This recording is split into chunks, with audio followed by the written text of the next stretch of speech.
আজ আমি খুবই মজাদার একটি রেসিপি নিয়ে চলে এসেছি। তো এখানে আমি ডিমওয়ালা বড় সাইজের একটি ইলিশ মাছ নিয়েছি। ডিম সহকারে আমি মাছটাকে সুন্দর করে কেটে ধুয়ে পরিষ্কার করে নিয়েছি। তো কচুমুখী দিয়ে আজ আমি ইলিশ মাছগুলোকে ঝোল রান্না করব।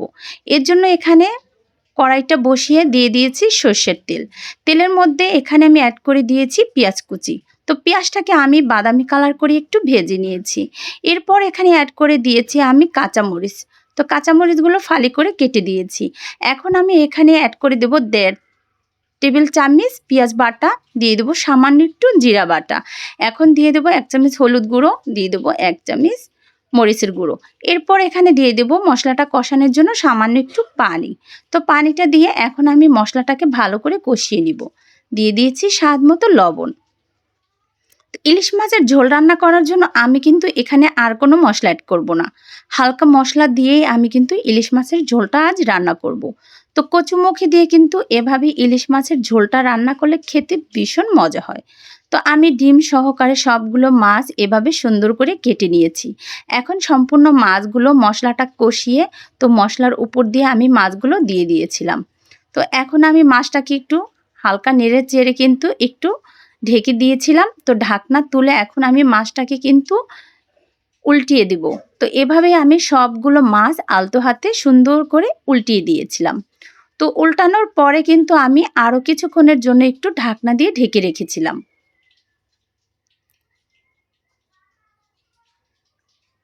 তো এরপর আমি মাথাটা দিয়ে ঢাকনা দিয়ে ঢেকে কিছুক্ষণ রান্না করে নিয়েছি। এরপর ঢাকনা তুলে এখন আমি কিন্তু সবগুলো মাছ একটি প্লেটে তুলে নিব।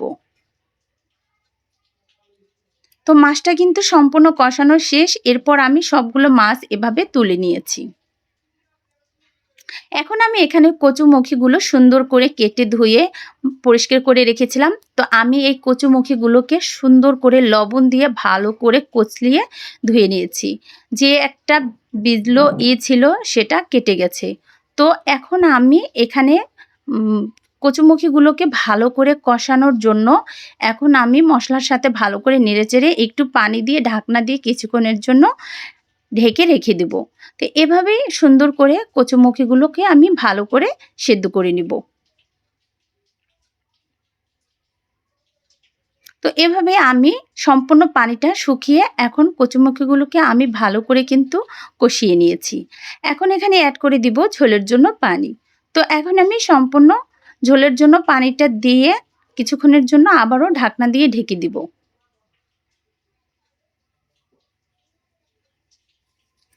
তো এরপর বলক চলে আসাতে আমি ঢাকনা তুলে এখন যে মাছগুলো তুলে রেখেছিলাম এখন আমি সবগুলো মাছ এভাবে উপর দিয়ে দিয়ে দেব।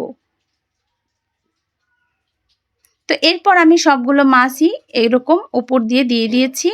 এরপর আরও কিছুক্ষণ আমি ঢাকনা দিয়ে ঢেকে আমি 5 মিনিটের মতো আরও তরকারিটাকে রান্না করে নিব। তো এভাবে যদি কচুমুখী দিয়ে এরকম ডিমালা ইলিশ মাছ যদি রান্না করা যায় তাহলে কিন্তু খেতে ভীষণ মজা হয়।